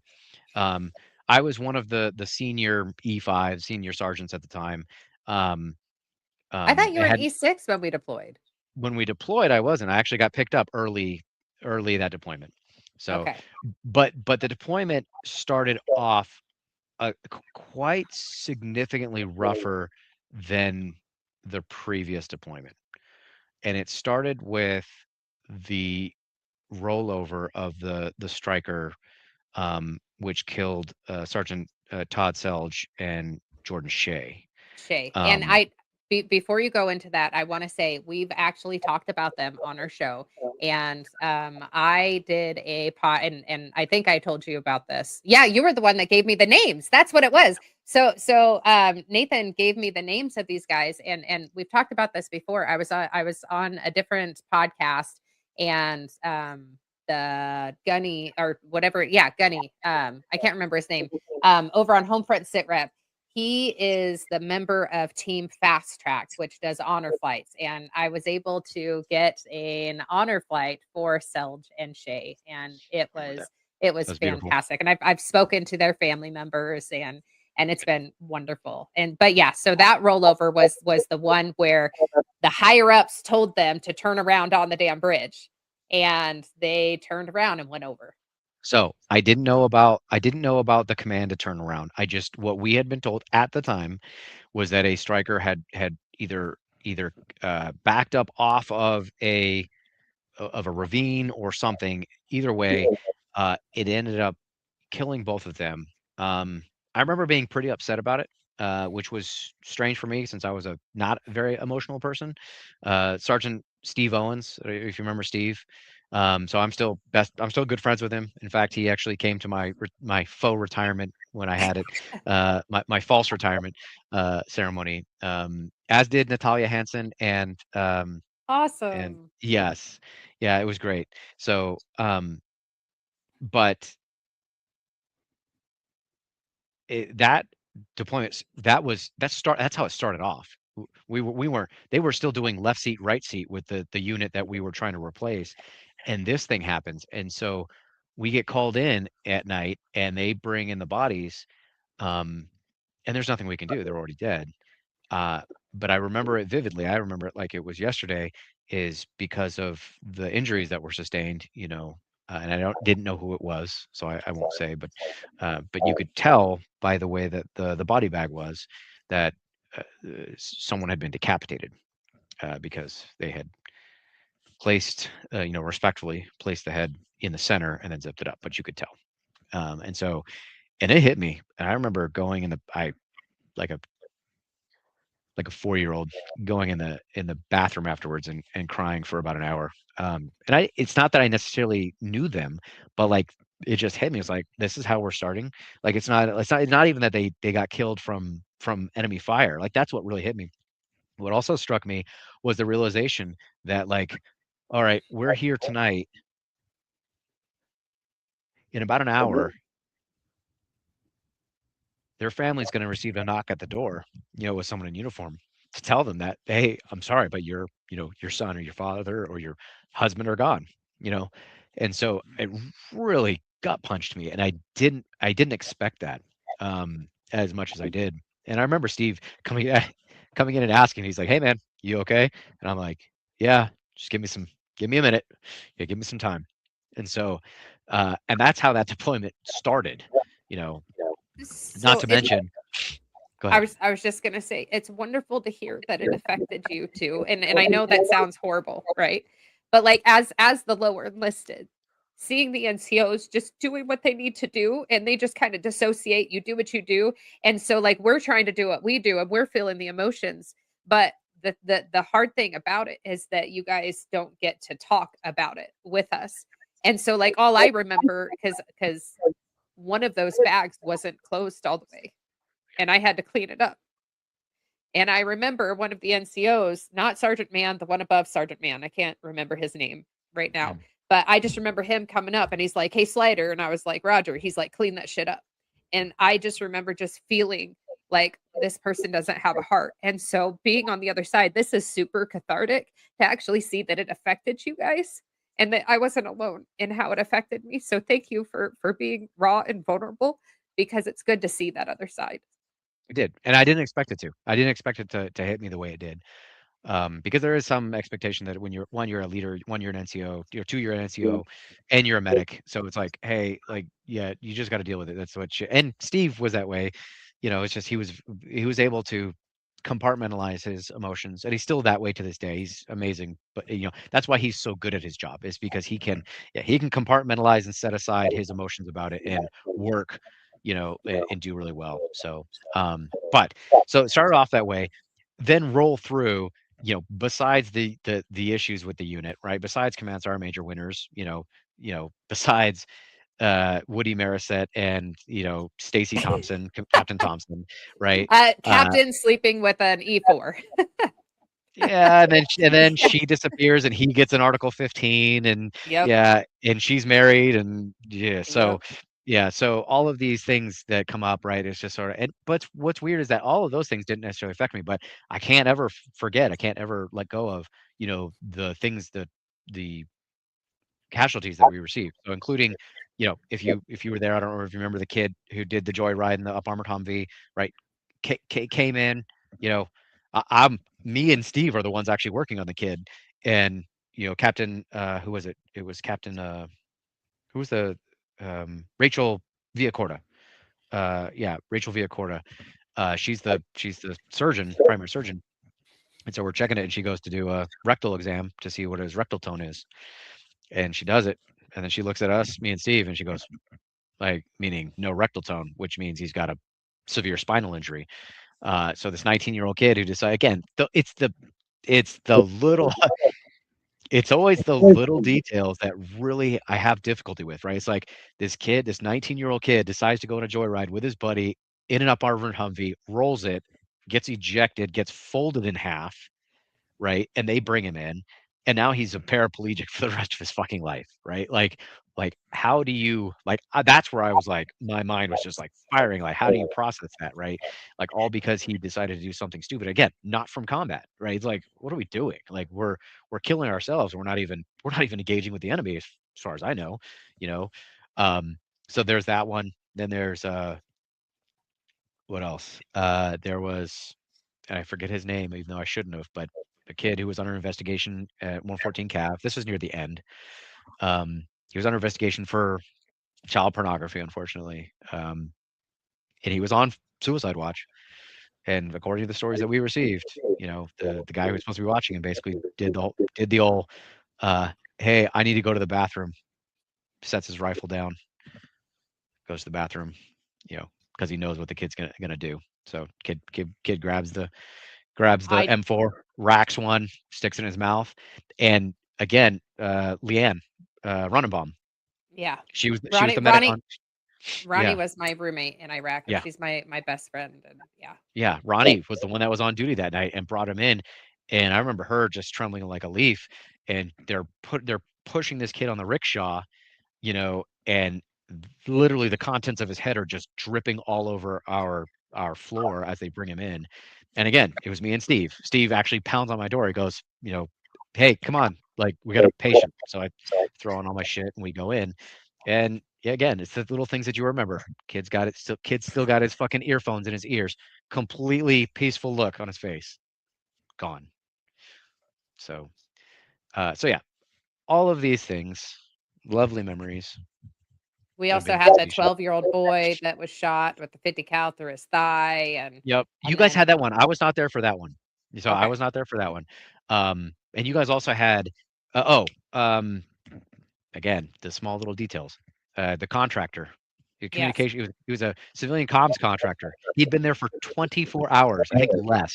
I think he was actually in his chew asleep, resting from his travels. uh, Mortar rounds land. They bring him in, and they're like, "We're doing the full diagnostic checkup." They're like, "Why is he dead? Like, what the heck? Like, he's got seemingly no injuries." And we finally, but they're like, "Okay, he's not dead, but his arm is broken. Why is his arm broken?" You know, and Steve does an X-ray. Come to find out that where the mortar landed, and it just a giant piece of shrapnel, and just tore through his arm and then lodged in his heart. Gone. And he'd been there for 24 hours, right? So, it's those types of stories, those types of things that will, like, always just, there. I can't ever not remember those. Those are like, and I try to tell other people, and they don't quite understand. Like you can understand, Bryan. I'm sure you can understand to a certain extent, But Marie, again, that shared experience of being able to, having to go through that and process it. I think that's if I could, besides, I don't really focus on the what do you call it, the leadership failures, because that's what I'm going to call them. I think you use the word.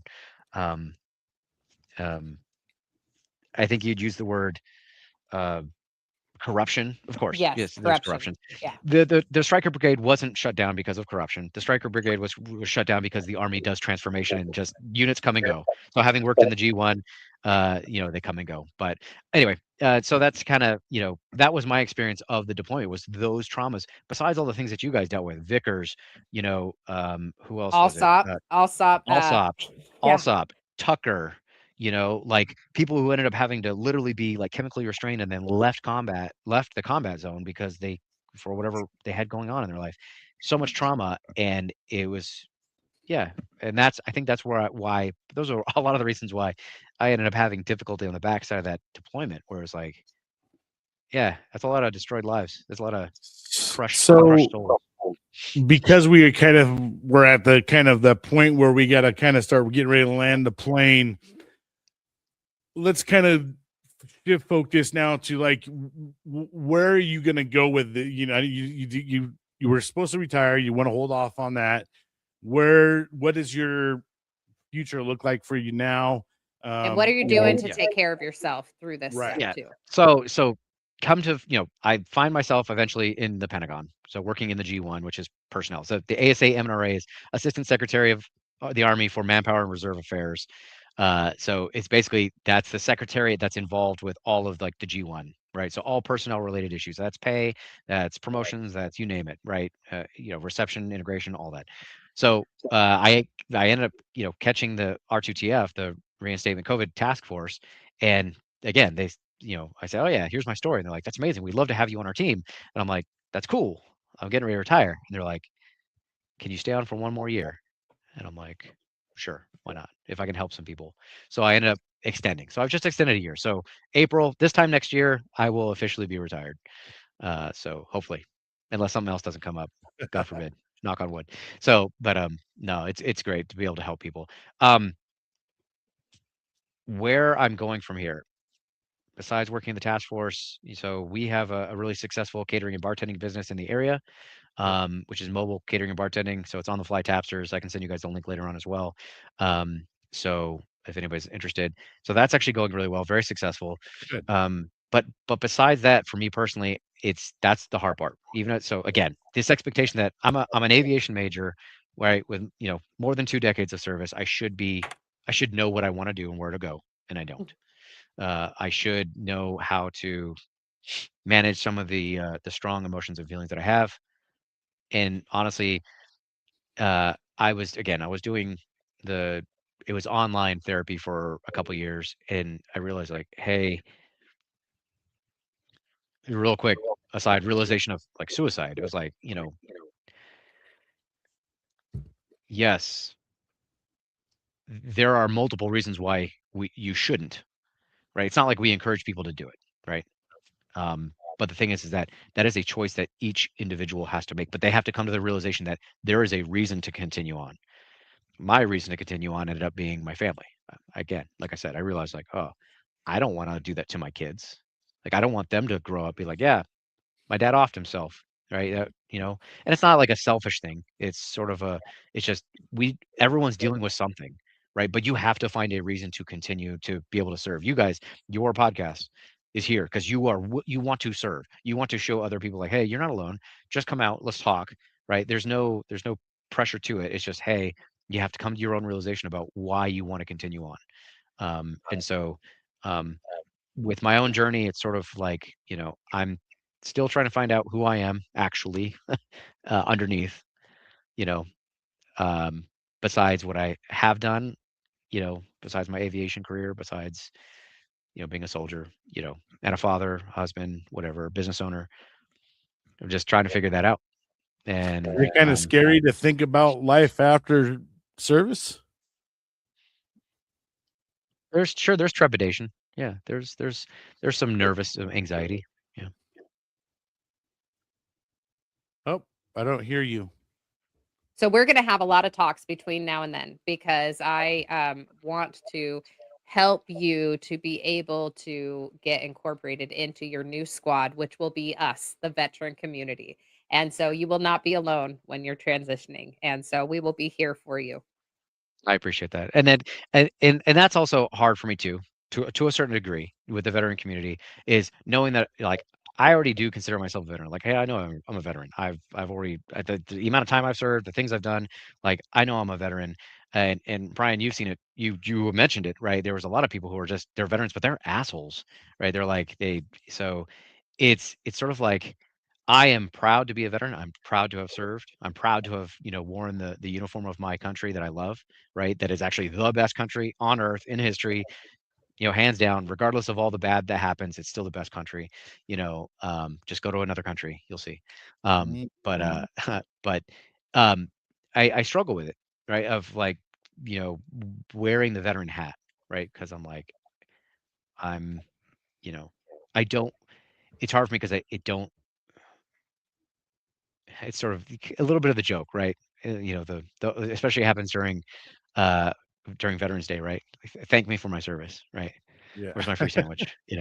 Um, kind of a little bit jokingly, but like I don't want to be that guy. It's like I want to be in the old days. I had friends who served in World War II. Not friends, but I had a wife of a guy who served in the OSS, if you know what that was. So like that was the predecessor to the Secret Service or to the CIA. The OSS. It was the Office of Strategic Services. He did a lot of cool stuff, a lot of secret squirrely swoopy stuff. And he came back after World War II, and you know what he did?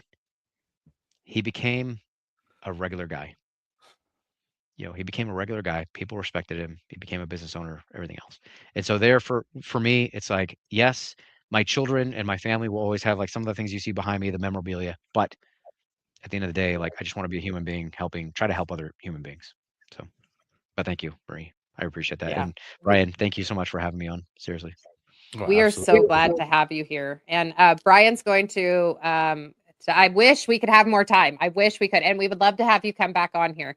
But Bryan's going to put you in the background. Hold on for a few minutes because we'd love to chat and we're just going to finish up. But thank you so much for being here. It's been You both. incredible. It's lovely to see the humanity of the NCOs and officers that, I was so intimidated by when I was in. And so just thank you so That's much what's for being funny. I don't know why you were intimidated by me. here.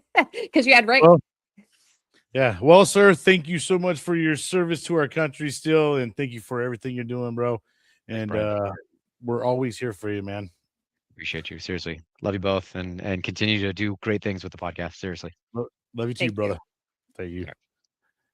All right, friends and fam. That wraps up another amazing guest. And oh man, it's great to hear, from someone who's still currently serving.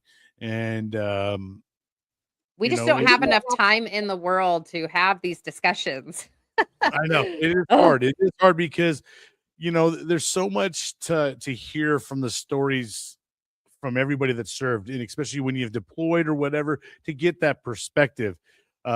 Because there's so many different stories that you never hear of, right? Because in the Hollywood world, they only glamorize certain stories, and they even put a little bit extra on them to make them even more.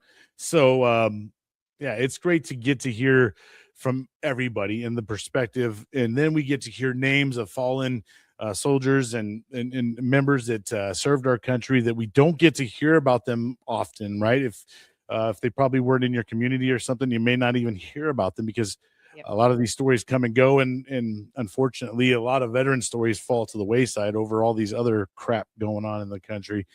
We like to glamorize, but anyhow, we just would like to thank everybody so much for your continuous support of the show. I think our schedule is dang near booked out. So if you really want to get on the show, November or this January is this yeah. upcoming season, I think we're about locked up for season 4, but we are already scheduling for season 5. So if you want to get on that schedule, go ahead and do it. And we just would like to, be cheerleaders for you guys. So if you're doing anything awesome out there, shoot us emails as well. If your story, you don't want to come on here and show it, shoot us an email as well. But other than that, you got anything to say before we head on out? Check out the show at sliderbabe.com and sign up if you want. Thank you Bada bing, guys. bada boom. Don't let the day kick your ass. Make sure you're out there kicking it, and we'll see you guys on the next one. Thank you for watching. Please like and subscribe.